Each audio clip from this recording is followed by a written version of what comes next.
El Señor esté con ustedes. Lectura del Santo Evangelio según San Juan.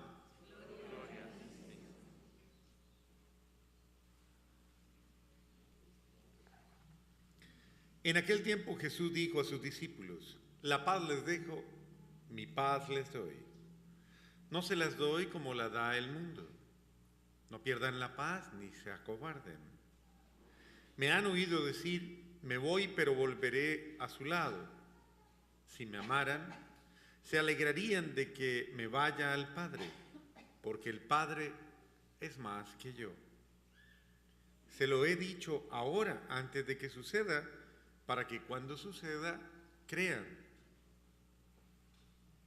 Ya no hablaré muchas cosas con ustedes, porque se acerca el príncipe de este mundo.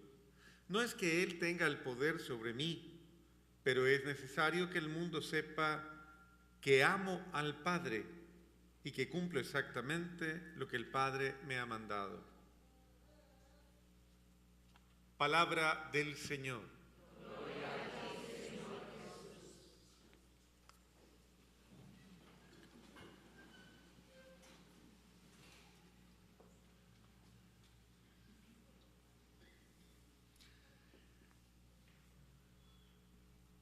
Este tiempo nos está preparando para un momento muy especial, que es el momento especial de Pentecostés, la confirmación de la acción de Dios en nuestra vida.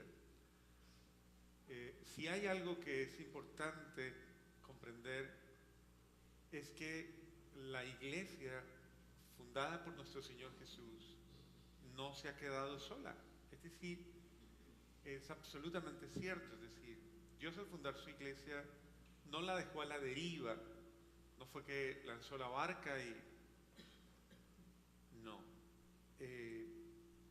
La iglesia fundada por nuestro Señor es una iglesia absolutamente asistida, absolutamente respaldada. Eso quiere decir que la acción de Dios no culminó en el momento de la cruz o en el momento simplemente de la resurrección y que se pensara que no volvió a actuar, sino que la acción de Dios, y esto ratifica mucho más la acción de Dios en el tiempo, continuó verificándose en el día a día, y en los pequeños detalles de cada día. Dios no quiere que el ser humano camine en la confusión o que camine en la ambigüedad, al contrario, Dios quiere que el ser humano camine en la certeza. Y ese caminar en la certeza tiene que ir guiado totalmente, precisamente por el Espíritu de Dios, por la enseñanza de Dios. Porque solamente el Espíritu Santo tiene la capacidad para ir formando nuestro ser, formando nuestro ser cristiano. Uno muchas veces se puede llegar a sentir demasiado inseguro, demasiado tal vez incapaz de entender, de comprender. Se puede sentir demasiado pobre de contenido y de pronto tiene conceptos, pero no tiene de pronto esa fuerza, esa gracia que ilumina mi vida, que la sostiene, que la anima, que la enseña, que la instruye, que la forma. Y pues obviamente esto se puede dar sobre todo cuando uno pues no tiene verdaderamente una fe instruida, una fe que va creciendo, una fe que va venciendo los vacíos y los errores.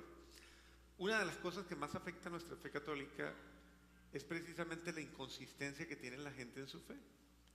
Entonces, cuando viene una persona, por ejemplo, que se ha aprendido unos textos para atacar y que tiene un discurso formado porque ese discurso se lo dieron para que... Ese es el discurso que hay que echar. Y esa persona comienza a hablarte de textos y del discurso y a decirte ciertas cosas y a preguntarte, entonces tú te sientes que tú no sabes dar razón de tu fe. Y no sabes dar razón de tu fe, uno, por falta de instrucción, por falta de preocupación en tu formación, porque de verdad te falta contenido. Y entonces frente a ese contenido, tú comienzas a tambalear, comienzas a trastabillar, comienzas a titubear y comienzas a recurrir de pronto a argumentos que no son argumentos reales con los cuales dar razón de tu fe, o sea, testimoniar tu fe. Es cierto que a Dios no se le puede demostrar, nadie puede demostrar a Dios, porque Dios es indemostrable. Y eso es uno de los fundamentos para no enredarse en conversaciones tontas que no van a conducir a nada. Ponerme yo a pelear con una persona de estas bien recalcitrantes, con una persona fundamentalista, que lo único que quiere es muchas veces imponer su criterio, y ponerme a pelear sobre conceptos, sobre palabras, sobre cosas, eso no tiene sentido. Por eso la iglesia no enseña a pelear, no enseña a atacar, no enseña no enseño cómo mostrarle los errores a los demás. No, eso no lo enseña la iglesia. La iglesia, ¿qué enseña? La iglesia enseña la verdad, enseña dónde sí está la certeza, enseña cuál es el camino, enseña estas verdades para que mi fe se afiance y para que definitivamente cuando yo no simplemente hable mi fe, sino que revele mi fe se sustente en mi vida, no en mis palabras. Entonces, claro, lo más grave no es no solo no conocer la fe. ¿Qué es lo más grave? Eso, no vivirla. Porque cuando usted no vive algo, a usted no le dice nada de eso. Una persona que no hace oración y viene a dar una clase de cómo orar, pero si usted no ora, eso es como el que viene a enseñarle a uno, a una persona amiga me dice siempre, mire, cuando a mí me vienen a ofrecer dietas, tratamientos, todo ese poco de cosas que venden en el supermercado de la vida, que le venden de todo, esa persona me dice, mire, yo lo primero que me fijo es cómo es esa persona. O sea, ¿cómo es? Y cómo son sus hábitos, cómo está, y dice, porque una persona que me venga a recomendar a mí algo que ella no cree, pues ¿cómo le voy a creer yo? Y nosotros somos expertos en hacer eso, pero expertos, sobre todo los latinos, ¿no? Somos expertos en eso. Usted se mantiene a toda hora diciéndole al otro la fórmula, oiga, usted no ha usado esto le sirve mucho para que no se le ponga el pelo blanco, esto le sirve mucho para que... Y así sucesivamente para miles de cosas, cada quien le ofrece la fórmula al otro. Yo, por ejemplo, no me puedo enfermar aquí en la parroquia ni en ningún lugar. Por donde yo me enferme, me llenan de fórmulas y de remedios. De verdad, a veces cuando termina la misa, yo termino con cualquier cantidad de remedios que yo a veces hasta digo, ¿qué me habrán echado ahí, Dios mío? ¿Ah? Y no solamente eso, me pasan revista, padre, ¿se lo tomó? Mire que yo me doy cuenta, ¿no?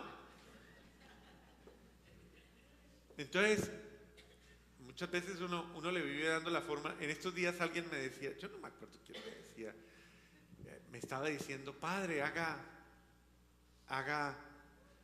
así, era con relación a la tos. Y entonces me estaba diciendo, mire, padre, para esa tos, padre, yo tomo. Yo decía, pero como que no le ha hecho bien a usted, ¿no?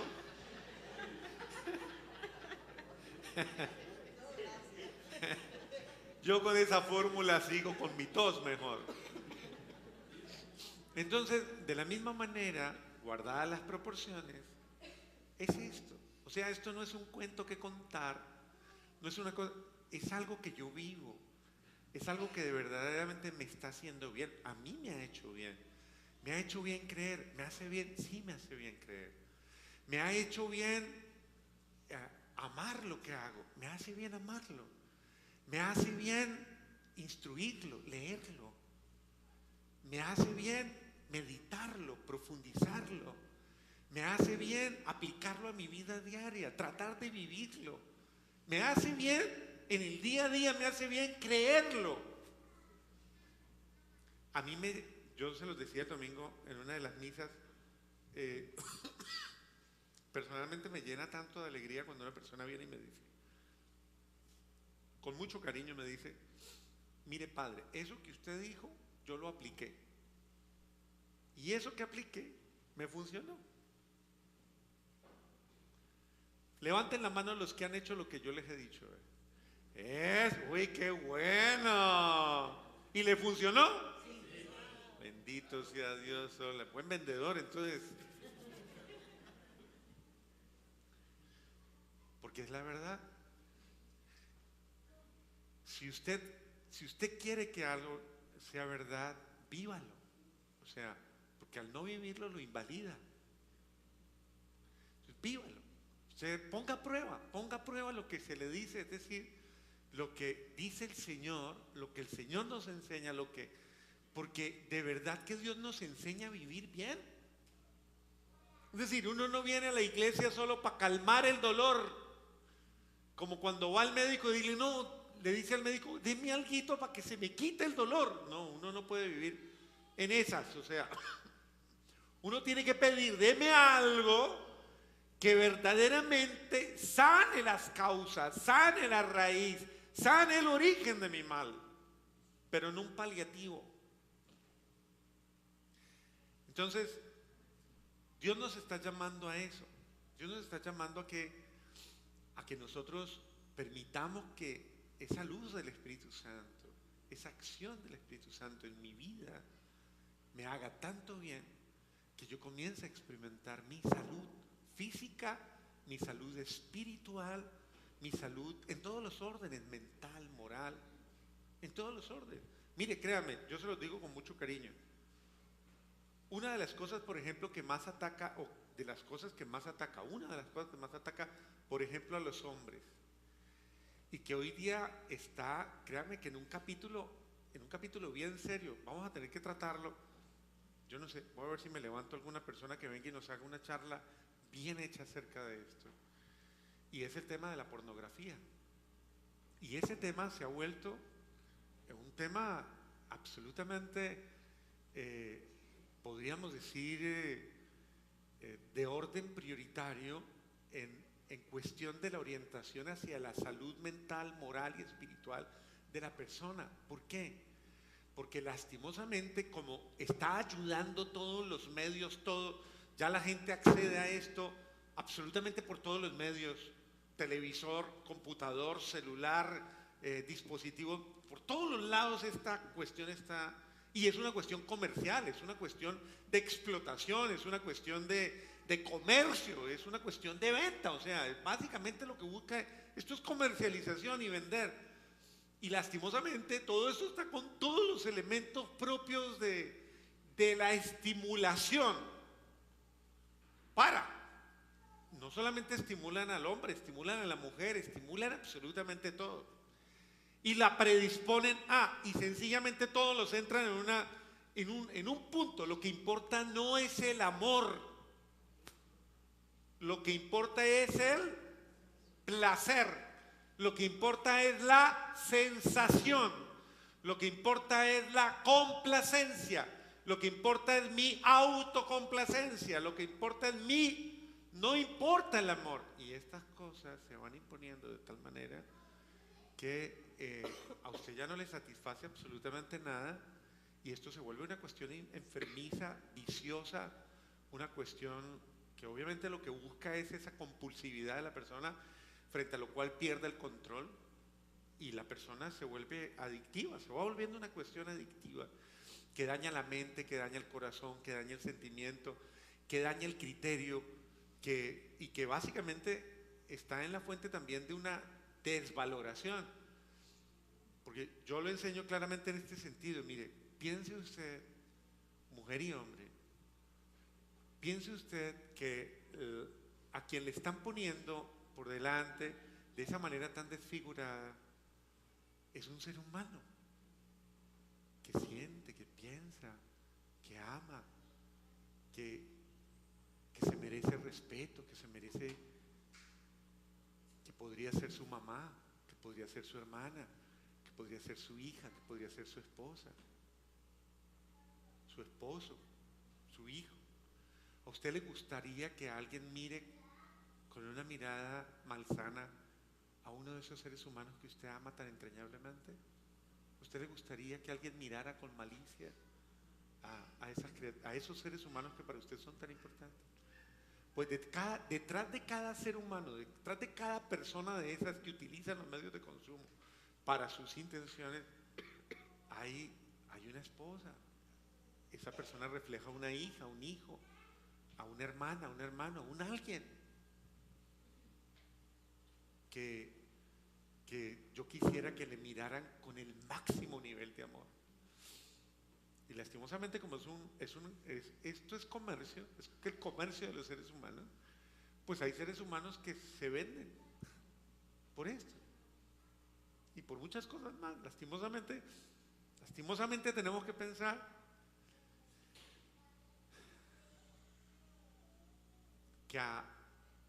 que a todos nos ponen precio. Es duro escuchar esa frase cuando, sobre todo esas frases uno las escucha en esos documentales que hacen del narcotráfico y todo eso. Cuando los señores potentados dicen, todo el mundo tiene su precio. A mí me tocó vivirlo y creo que conmigo muchos de mis compatriotas. Yo conocí una Colombia donde en una época, yo la alcancé a conocer, donde en una época había gente incorruptible. Había gente incorruptible, o sea, había gente íntegra, incomprable. Había gente que, o sea, no la compraba nada. Y había corrupción, sí, había corrupción, había de todo. Pero había una autoridad moral, una autoridad. Yo crecí en ese ambiente de ese tipo de autoridad, descubriendo personas íntegras, personas para las que la mentira era mentira, el robo era robo, es decir, absolutamente todo aquello que vaya contra el ser humano es lo que es.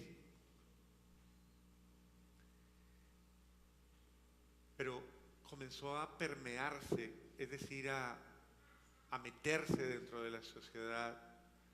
Se comenzó a meter estos elementos tan fuertes. Primero el juego del poder desde las diferentes perspectivas. La corrupción, que lastimosamente va existiendo, administrativa y con el dinero y con todo esto.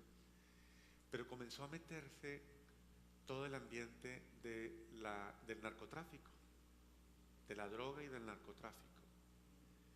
Y claro, esto comenzó a meterse en todos los ambientes y en todos los niveles, instituciones, y todo tipo de instituciones, jueces, en la parte administrativa, en la parte judicial, en la parte de seguridad, en el Estado, en todos los órdenes comenzó a meterse. Vimos líderes y mártires en nuestro país, sí. Líderes que yo podría nombrarlos ahorita, pero ni para qué doy los nombres, hay mucha gente que no conoce por nombres, pero líderes que fueron caudillos, por decirlo así, y que fueron masacrados absolutamente por ser fieles a una verdad, sí.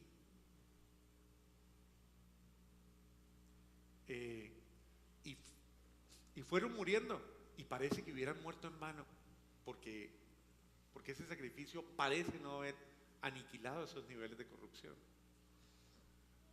Pareciera que la corrupción y todo gana la victoria, tiene el triunfo. Pero créanme que es doloroso ver cómo llega un momento en el que es raro encontrar personas inviolables. Es raro encontrar personas que de alguna manera no estén comprometidos con alguna manera de corrupción. desde la más sutil hasta la más perversa. Porque eso se fue volviendo común. Y en nuestros países que, por ejemplo, por decir algo, les voy a decir algo, no para parecer moralista, sino si usted lo ve desde lo justo. En nuestros países, por ejemplo, se invalida de la forma más olímpica los derechos de autor, de cualquier orden, Entonces es muy fácil que cualquier persona le diga a uno, vea, cópiemelo, quémemelo, haga cualquier cosa de esas. ¿Por qué es fácil? Porque llega un momento en que todo se vuelve tan normal, pero si todo el mundo lo hace, es que es normal. ¿Pero qué de malo tiene? Pero es que no por ser común es correcto. O sea, esto para mostrarles cómo de fácil uno va perdiendo el criterio claro. Y un criterio tan claro como es el de cuánto vale un ser humano, cuánto vale una vida, ni más. No me voy ni siquiera al caso del aborto, que es una de las cosas más horribles que puedan existir. Y cómo uno encuentra personas tan frías que le dicen a uno cosas que uno no alcanza a entender. Pero si yo soy dueño de mi cuerpo, o ahí no hay nada, o miles de razones. Una vez una persona que tenía 6 criaturitas que había aniquilado me decía, yo toda la vida, todas las veces, todo el tiempo pensé que ahí no había nada. Yo estuve convencido todo el tiempo que ahí no había nada, hasta que se dio cuenta de un diálogo que tuvimos. Dios mío, no puedes pensar eso. Y fue curioso porque a mí eso me enseñó tanto cómo es la misericordia de Dios. Esa personita anuló 6 vidas de ella, y esa personita llegó un momento en que no podía tener hijos, se casó y no podía tener hijos. Y miren cómo es la misericordia de Dios. Esa persona, inspirada por su papá y su mamá, que también pasaron por una prueba muy dura y que no habían podido tener hijos, su papá y su mamá peregrinaron a Roma y fueron a buscar la bendición del Santo Padre de aquella época, y tuvieron 3 hijos. Y esta mujer, cuando se vio bloqueada y que no, un día me dijo, me voy para Roma. ¿Y qué vas a hacer? Me dijo, voy a pedirle al Dios que por la bendición del Papa me dé la gracia de concebir. Y se fue. Y hoy día es madre de 3 hijos. Y a mí personalmente eso me impactó mucho porque es la misericordia de Dios. O sea, en total, si haces las cuentas, tuvo 9. Pero el sentido de cómo Dios es fiel, o sea, el hombre es el que no es fiel, el que pierde el sentido. O sea, Dios quiere que rescatemos al ser humano y que no dejemos que el ser humano se dañe. Entonces, frente a todas estas situaciones, yo simplemente no quiero que ustedes vayan por la vida así nomás. Uno tiene que sanarse, uno tiene que salirse de lo aparentemente normal y darse cuenta qué es lo incorrecto y qué es lo enfermizo y qué es lo anormal. Porque este mundo nos dice que lo anormal es normal y que lo normal es anormal. Es anormal que usted sea correcto. Es normal que no tenga límite para sus cosas. Y en este sentido uno tiene que aprender a tener criterio. ¿Y cómo forja uno criterio? Cuando uno se afianza en la verdad y no la viola, no vence, no la maneja de cualquier manera. Si yo digo para mí, mi palabra es palabra. Si yo digo para mí, mi reserva es reserva, yo no hablo de los demás. Si yo digo para mí, mi fidelidad es mi fidelidad y yo no voy a ser infiel. Si yo digo para mí, mi respeto a la integridad de la mujer o a la del hombre, a la integridad sexual del otro, a la integridad corporal de un ser humano digno absolutamente de respeto, es así, eso ya es comenzar a ponerle piso a la cosa y comenzar a decir, yo esto no lo uso y lo descarto porque esto va contra mi criterio, mis principios, mis verdades, lo que creo, lo que vivo, lo que siento, no lo hago. Hay gente que le dice a uno cuando uno está en la orientación o en una confesión, ha dicho mentiras, y a mí me encanta ese brinco cuando le dicen a uno, no padre, yo no digo mentiras, a mí no me gusta decirme, no, me he encontrado con gente que es muy fiel a esto, no me gusta decir mentiras. Y a mí me encanta que peguen ese brinco de susto de decir, ¿por qué? Porque es importante cuando una persona confiesa algo y lo confiesa con toda la verdad. O cuando uno le pregunta, ¿usted le ha sido infiel a su marido o a su mujer? No, padre, no, nunca en la vida. Porque eso revela algo que esa persona ha creído, lo cree y es verdad. Bendito sea Dios. Es un don, es una gracia y es una virtud. Y qué bueno eso, ¿no? Que esto se afiance en nosotros y que podamos retomar, si hemos perdido una gracia, si hemos perdido un criterio de vida, que podamos afianzarlo y que podamos comenzar a vencer todo aquello que es mentira y comenzar a poner en su lugar los criterios claros. Eso es formar mi fe, tomar posturas claras. Una persona que viene a misa y está escuchando al cura que le está diciendo todo el tiempo, no sea chismoso, no sea chismosa, y lo escucha todo, lleva 20 años viniendo a misa y escucha lo mismo, y a esa persona le entra por aquí, le sale por aquí y sigue siendo chismosa todos los días. Oiga, perdóneme que le diga, pero o usted es sordo, sorda, o algo, o tiene algo mal. Pero si lleva viniendo dando tiempo y escuchando algo que no es y lo sigue haciendo, perdóneme, hay algo que está funcionando mal. Usted tiene que revisar